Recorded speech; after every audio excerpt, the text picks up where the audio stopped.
And we are recording. So we are recording this webinar today so that we will share the recording as well as the PowerPoint slides with everybody afterwards. Okay, so just a little brief overview of MEFA's comprehensive approach to college planning. We are really of the mindset at MEFA, we try our hardest to reach families at an early age, literally when the baby is born. We have programs, we're coordinated with the state treasurer here in Massachusetts to offer $50 contributions towards a 529 U Fund college savings plan. It's called Baby Steps, where they get $50 when the child is born, and they can use that to open up their U Fund account. So we are really starting early with college savings, and all of you, I'm speaking to the choir. You work at colleges, you know that one of the best ways to pay for college is to save for college and to earn interest on your savings to try and minimize borrowing later. So we do a lot of programming in the community, webinars for families on college savings and the importance. We try during these programs to eliminate a lot of the myths that surround college savings. So the biggest one that I'm sure you've heard a lot is, if I save for college, I won't get any financial aid. And we all know that that's not true. It is one of the things that's considered as an asset. So little things like that about the financial aid process, we're trying to really educate families and reach as many as we can. And all of our programming is free of charge. We offer financial aid nights and admissions programs for families. Everything is virtual right now. It's all webinar based because of the pandemic, but we love to be in the community.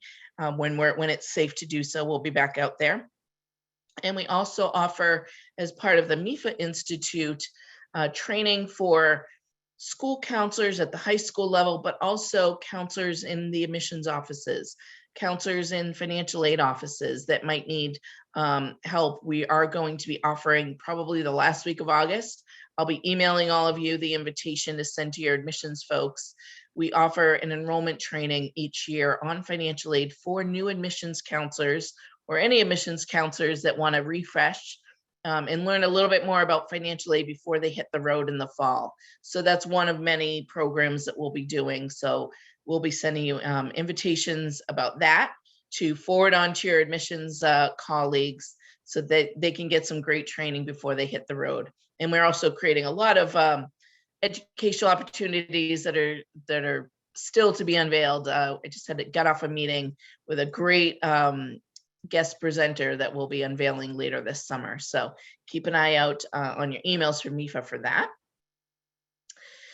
And we also, of course, one of the most important things we do is to offer college financing strategies and a comprehensive approach for families, including refi products after they graduate if they need that to consolidate debt, lock in lower rates. So MEFA is a national lender. We started lending nationally in 2019. So now we are able to offer our low-cost loans to students and families all over the country, no matter where they live, as long as they're going to school in the United States, a nonprofit institution. So we're not just connected to Massachusetts families and Massachusetts colleges. We have a whole nation of schools that we're working with, and that's where a lot of you come in, very new to working with MEFA. So we're happy to have you here to learn a little bit more. So I'll just go over the MEFA Loan product itself real quick. And let you know, you should have, if you're in our email curriculum, and now that you've registered for this webinar, you will be going forward. We did unveil in late June our new same MEFA loan rates. And the reason why I say new is because we did, create a new financing deal to offer MEFA loans this year, but we were really excited that the rates that we offered last year did not increase. So it's still 3.75 to 5.75. That's the range of rates, and that's dependent on the repayment option that families chose. So there's a little bit of changes, in the APRs, as far as the individual repayment options, but the range of rates is still 3.75 to 5.75. And we're really excited to be able to keep our rates nice and low. When you see, the federal loan interest rates going up, the plus loan at almost 6.3%, it's getting really expensive. So we were really happy to be able to continue to offer nice low rates predictable fixed interest rates for families. The MEFA loan is a family loan. The student and the parent or credit-worthy co-signer, it doesn't have to be a parent, are equally responsible for the loan. So they both sign off on that loan. There are no fees with MEFA, no origination fees, late fees, prepayment penalties, nothing like that. And as I mentioned, MEFA is now a national lender, so we are able to offer loans for families all over the country. We are listed on ELM Select. So if you're a school working with ELM, you can add MEFA to your list there. And we are also on credible.com. So if your school is using that loan selection tool, you'll find us there as well. But you can always, if you have a list of school lenders on your website, feel free to reach out to me if you need additional information to add MEFA there. We're happy to assist with that.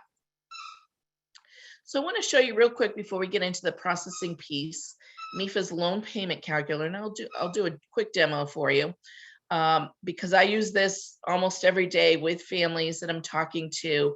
It's a really great tool that, we know that financial aid counselors aren't really able to direct families to individual loans or get too deep into the, minutia of each individual lender and their loans. But this is a really good tool either to refer families to or send them to us and we can work with them on this tool because it really helps them, come up with a decision and create a strategy so that they are minimizing their borrowing.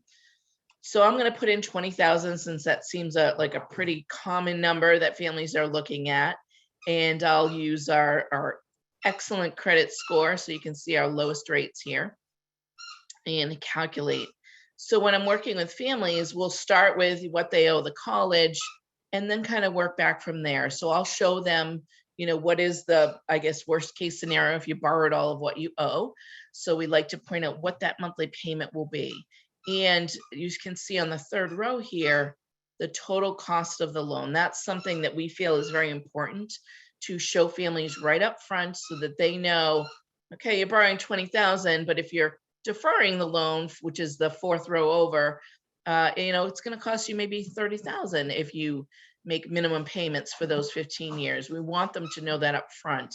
And then our next step is to say, okay, well, it's about $200 for our lowest rate if you borrow the full 2,000. And I had a conversation with a family just yesterday, and they said, well, I can afford about 1,000 a month. And I said, okay, well, let's knock 7,000 or 8,000 off that loan, put it on your school's payment plan, and then only borrow 12,000 to 13,000. So that's the level of detail we're getting into with families when we're counseling them. It's really important. We know that student borrowing, college cost is a big issue, in that something that families are really struggling, especially during a pandemic and post-pandemic. So we really like them to see their options here. And you can see we do have 5 different repayment options for families to choose from, so that they can select the loan option that's going to work best for them. When they apply, they get an instant credit decision, and they'll be given a table similar to this that shows what their payments and exact interest rate will be, their disclosure statements, of course, so that they can make the decision best for them and their family. So I'll head back to my PowerPoint here. And again, if you have any questions, I don't see any coming in the Q&A, but feel free to type those in. I know when we get into the loan processing right now, that's where we're going to get a lot of questions. So a couple of things here. When you're certifying MEFA loans, the first 2 are really what you're certifying. You're certifying that the MEFA loan is not more than the cost of attendance minus their financial aid. And if they didn't apply for financial aid, didn't fill out the FAFSA, we still want you to certify that the financial aid is 0. So we'll get into that detail in a bit. But we also need you to confirm and certify, when you're certifying, that the student is admitted, at least enrolled at least half-time in a degree granting program, and they're making satisfactory academic progress as defined by your institution. So those are the 2 big keys here. Now, I know a lot of students are taking out summer loans right now, so we do have a qualifier for that. If they're taking out a summer loan, they don't have to be enrolled at least half-time. We know they may be taking a class or 2. Just use the current academic year enrollment to certify the loan as more than half time. You can use that as a guide when you're certifying your summer loans. And then there's a couple other criteria here, number 3 and 4, which we have on our website, which, Meg, correct me if I'm wrong, are we able to drop these criteria off? I know we're going to be getting rid of these requirements. I just saw that, Stephanie, and you're correct. We can drop these off. Okay, so I'm going to delete this before I send this PowerPoint to you guys. I should have checked with you before we did this, but it was a requirement, but you're not really signing off on 3 and 4 anymore, so we don't have to cover that piece. Okay, so quick question. If it is a new student and they don't have satisfactory academic progress, is that okay? Can they still certify the loan? And the answer to that is yes, absolutely. So you're going to have, students who are incoming freshmen. They're not even enrolled yet, right? So you can certify the loan based on their, the fact that they are going to be enrolled. And obviously they haven't met SAP yet. So you can definitely do that. That's not a problem. Great question. Thank you. Okay, so here are our loan certification options. Most of our loans now that we've started working with ELM are processed through ELM. That's where most of our schools are using. That's the tool they're using the most. We started working with ELM a year ago, almost to the week, in July 15th, 2020. So it's been a great partnership thus far. And so if you're an ELM school, you should be, certifying your loans in ELM. When you're certifying your loans, and Karen will get into this in a little bit, they should be, the undergraduate MEFA loans should be processed as a parent loan in ELM, because the creditworthy co-signer is really the person that should be listed in the borrower details when you're certifying your MEFA loans through ELM. So we just want to list that, and also want to just show you a quick screen share of the Q&A that we put together about loan certification through ELM. You can always, we'll give you our email and phone number at the end. Always email us, call us. Of course, our college relations team is here to help. But if you want some, self-service, if you want to just look something up real quick, pretty much all your questions about loan processing through ELM are going to be listed right here. And if you see our college administrator tab right here on MEFA.org, I'll just click on that real quick so you can see the resources here for you. We have our spring training that's today, so we'll be taking that off, but any trainings that we have coming up will be listed here. We have our MEFA Institute, our COVID procedures. So we are encouraging schools to do refunds electronically, to do disbursements electronically. We're really trying to shift away from paper. We're not allowing any loan certifications via fax, email, or mail. It all has to be done either through the MEFA portal or through ELM. And then you have your loan certification options down here. So if you're a portal user, you can log in here, add new users. The FAQs are here all as well. And if you have, if you're certifying through ELM, that's also right there. So all of our Q&As that I just showed you are right there. So feel free. I see another question here, and I think I might have Karen answer this one for me. It says, so if we use a banner system, are you saying that the borrower address should be the parent's address? And is there another place in banner we would need to state that parent is the borrower? So I'm going to hand that one right off to you, Karen. Thank you. Yeah, banner is a little tricky because there is in your setup screens, there's a place for when you're setting up the MEFA product code, you would check yes or no as to whether the student is the borrower. And of course, you would make sure that's a no. And then it will feed in, I believe, from the parent page, which is not necessarily what you want because it may not be the parent. So that's a little bit tricky. We have some banner schools that opt to just certify the MEFA loans online and input the unique ID into the ELM system so that it does disperse.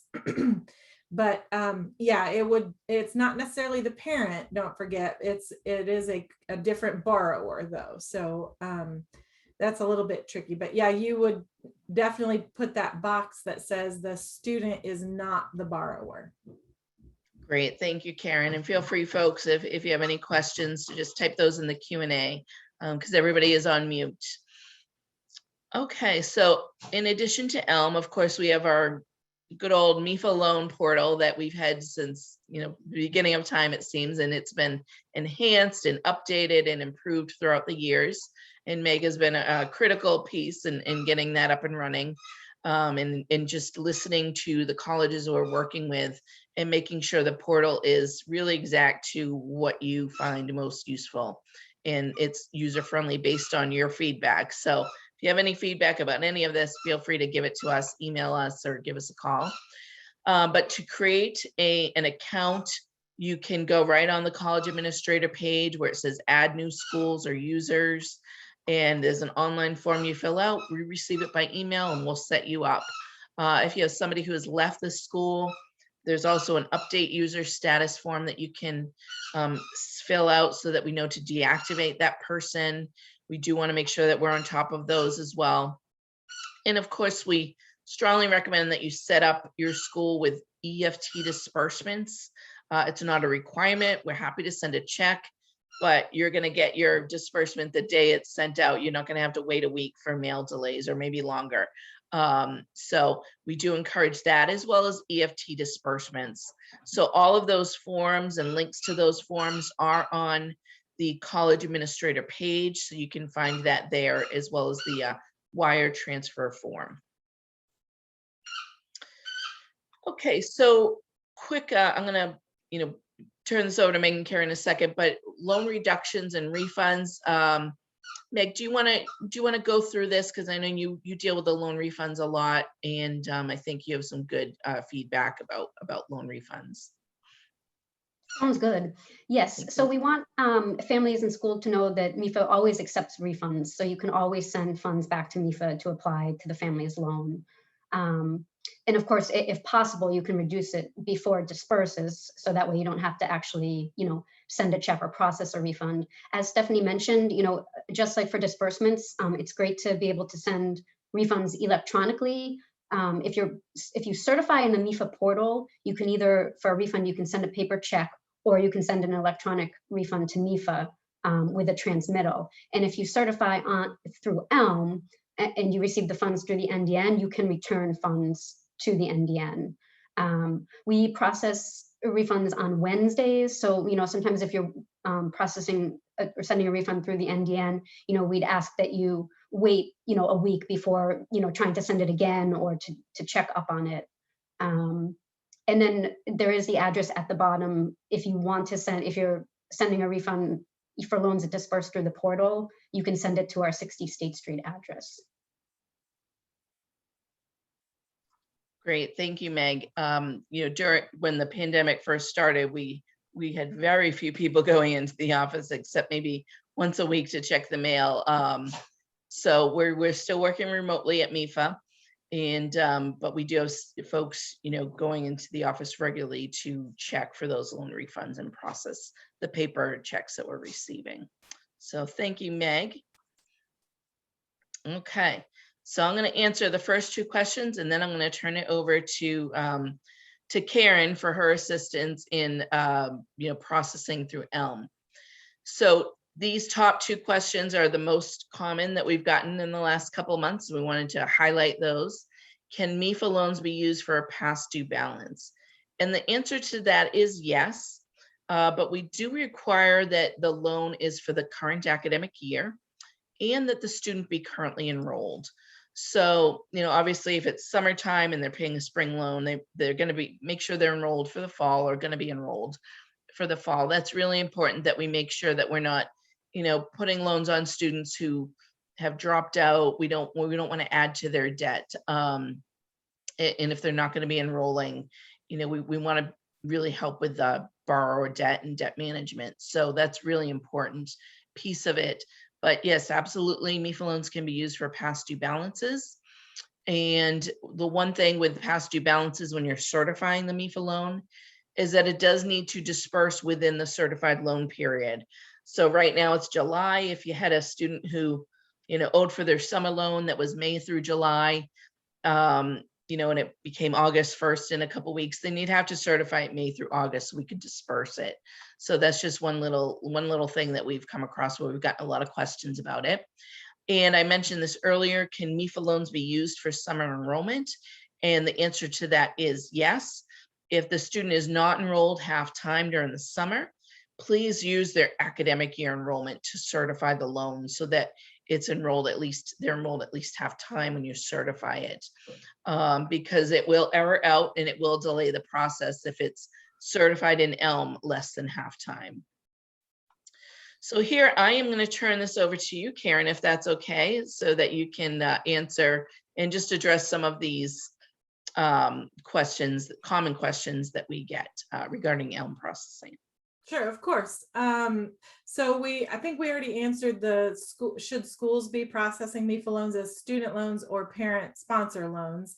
That is, all MEFA loans have that borrower as someone separate from the student. So make sure if you're sending us a file, update that system so that you can avoid delays. If you are certifying it on ELM, that information is already there, so you don't want to change anything, just certify it as you would normally. You can use 0 for the estimated financial aid amount. That was an issue we encountered when we first started working with MEFA. That's been fixed. So if you ran into that issue, you shouldn't have that issue anymore. Also, the cost of attendance minus financial aid cannot exceed the certified amount. As you would with any loan, don't include the MEFA loan in the financial aid amount. Keep that separate because then you're going to certify that additional aid. But you can enter the information on ELM in the additional loan information field when you're certifying on ELM. And as of a couple months ago, it actually won't let you save it if you have not put those fields in there for MEFA, not for all lenders, but for MEFA. And we have another lender that does the same. So if you try to certify it and you forgot to put those fields in there, it'll give you a little pop-up, hey, MEFA requires these fields, go ahead and put them in now. Same thing with files. If you send us a file that doesn't have that information in it, we won't forward it to MEFA. We will ask you to go through your exception files and fix that. The post disbursement changes, I think, Meg, you might be better able to address this. I know you take refunds, but I think this is addressing more of a reissue, correct? Exactly right. So as we said, we'll always take the refund. Sometimes the refund comes with a request to reissue at a later date. And if the MEFA loan is fully dispersed when you send the refund, we're not able to reissue it at a later date. So we just wanted to, we reach out to a school if that happens, but we just want to let you know we're not able to do that. Okay, I think that about covers it on there for my part. Great, thank you, Karen. And I do want to reiterate, as far as the parent sponsor loan question, that is just for the undergraduate loans. So the graduate loans, the student is typically in the student and borrower detail. Okay, so I think what we're going to do right here, Karen, would you like, okay with doing a quick ELM demo? Do we want to try that again? Sure, try that? Absolutely. Okay. Great. Yep. So I'm going to try making you the co-host. Hopefully it will work out. And because last time we did it. Yeah, I think we had an issue with the recording thing, right? Yeah, I think it wasn't going to record. While you're doing that, like there is a question about the reissue option. And just as a general explanation of what reissue is, it would be if you, let's say you got the money too early. So in the fall, you get the fall amount, and really the student shouldn't have it till spring, for example. You can do a reissue, which means I'm sending all the money back and I want you to reissue it to me at a later date. That's just the general definition of reissue. And I think MEFA can do it as long as it's on a first disbursement, not on a second disbursement, right? So if the loan is fully dispersed, they can't do that. But if it is just the first disbursement that should have been in the fall or spring, you can do a reissue, send it all back, and then reissue it in the spring. So that's the purpose of reissue. It's not used very much anymore. Used to be used a lot when we were doing Stafford loans. So Okay, great. Okay, and the question that we got was about reissue, so I think you Right. answered that, but Yep. I'll Yeah, confirm that's what I that. saw while you were doing that. Okay, great. All right, I'm going to share my screen. Okay, I'm gonna stop sharing. I think I need to stop, and then you should be able to share as a co-host, so hopefully it'll work. Okay, Yay. you should see my screen here. Yep, we can. Okay, great. So just a quick note for those of you who already use ELM, I just wanted to explain your screen doesn't look orange. There's no orange on your screen. Mine is test. I'm set to test. So that's why you can see that orange stuff. I want to certify anything for MEFA that shouldn't be certified. So this is my certification page. If I can get to it a couple different ways, I can go from the overview and click on my pending certifications, or I can simply click on the certifications. If I want to search for a particular student, I would use the search bar at the top. So now, just as clarification, remember, if you are sending a file, that would take the place of this little walkthrough that I'm doing for you. If you're sending a file, you would just send the file through ELM. ELM would update all of these as certified once we got that certification information. And then this would just act as a reporting tool for you to say this certification request has come in, and then you would certify it on your system. But if you're certifying manually on ELM, you would go here and then just click on, let's click on this guy. What you'll see is the notifications that Stephanie went over a few minutes ago by certifying this record. You assert you have certified satisfactory academic progress, and this is a requirement from MEFA. So just the first time you click on that, that little message is going to pop up. And then what you've got a couple different options, and I won't get into them all because our time is limited, but we do have templates that you can set up for each student. If you guys want to know more about that, let me know. Give ELM a call and we can walk you through that process where you don't have to type all the information in. But if you were manually typing everything, you would go through these little fields that have an asterisk and certify the amounts, the grade level, all of those pertinent fields. The additional loan information is where the cost of attendance appears. Expected family contribution isn't required, but estimated financial aid is. So you would want to put that in there. And then you'd put the dates, you want the disbursements and the amounts. Now, I wanted to show you that under borrower details, you can see the borrower is different than the student, or this is the borrower and this is the student. You can see it here. So just a little heads up on that. You can see that information is different here as it would be on your system. And that's how you can tell in any situation, a parent loan or whatever, that it's just different information there. It's hidden by default. Then once you're done filling out all the fields, you just action and then certify the field. So that would send it on to the lender. We do have a nice little shortcut certification that we just introduced called Just Certify that I wanted to mention. And what you can do is just go to those fields that are required, and you can do the templates as well. Click next. You put the grad date. It won't let me put a grad date in, or it won't let me keep going without a grad date. So let me just do that. And it's basically just a little quiz. You know, what's this? What's this? What's this? Let's do 921. And you can put more than one disbursement. You can put it up to 4. And then here's where your cost of attendance, estimated financial aid, and even the school use field, if you wanted to utilize that for your system, would be there. These are optional, so I can click.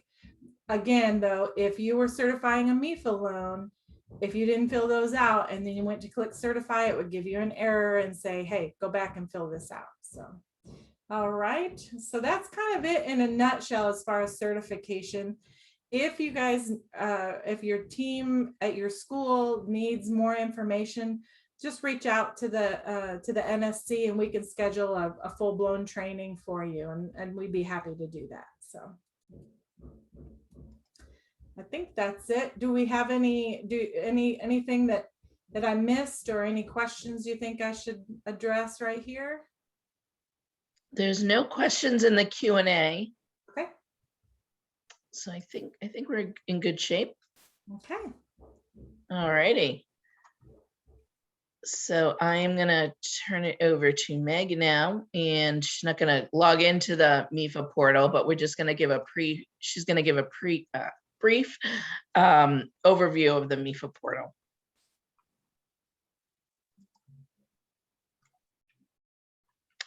Let me share my screen. Sorry, guys. Okay,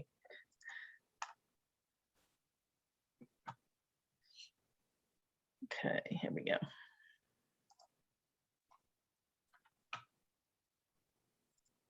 Okay, yeah, all yours, Meg. Great, thanks, Steph. Okay, so as we've talked about, for those of you who have used it, we find the portal to be very straightforward and user-friendly. We don't get many questions once you're set up, which is very easy to do by going to the mefa.org/certify link. So there are a few new enhancements that we've put in based on feedback we've received. The first one is the ability to search by name. You used to just be able to search by an application ID or a social. We know everyone's trying to get away from using socials, so you can search by name. That was something, you know, we'd heard that you asked for, so it should be there now, or it is there now, I should say.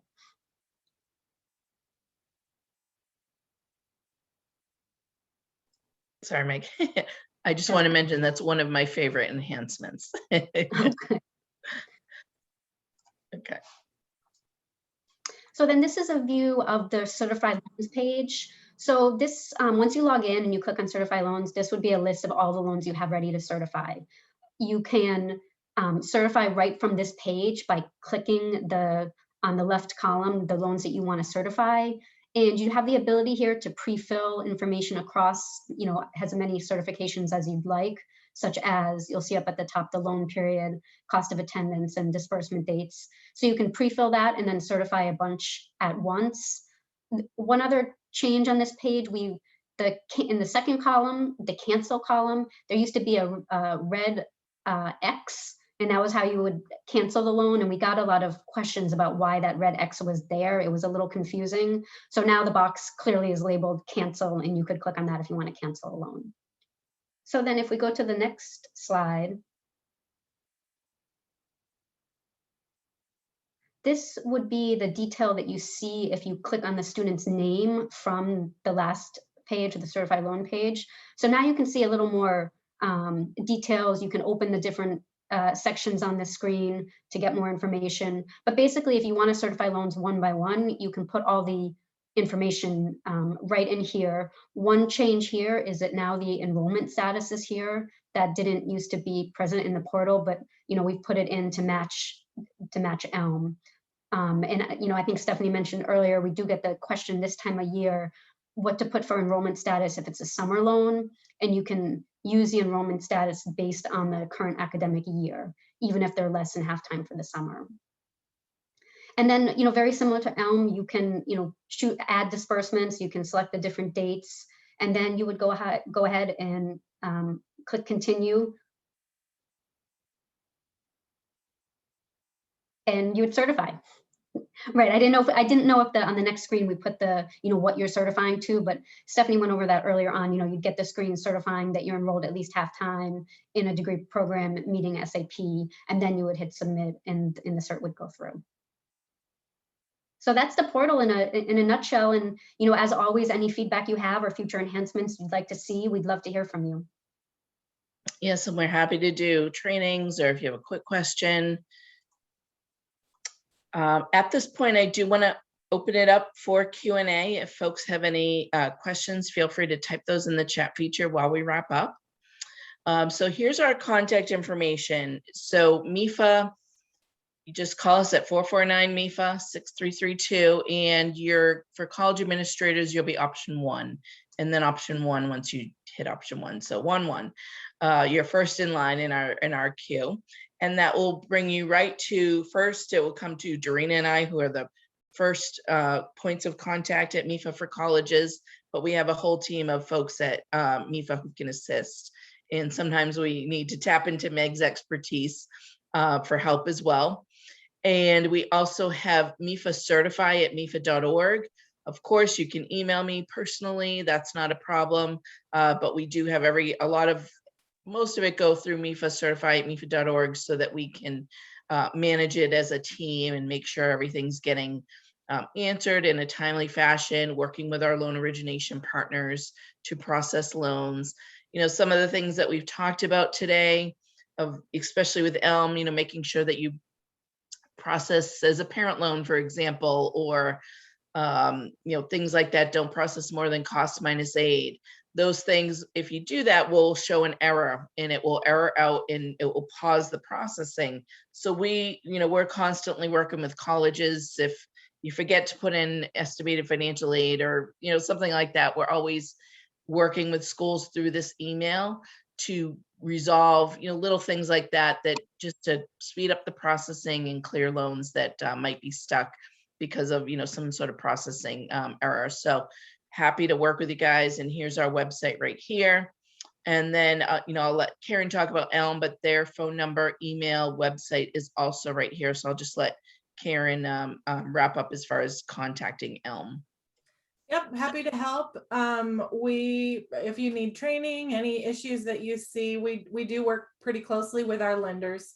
So if you do call us and it's a question for MEFA, we'll conference you in and get you going on that.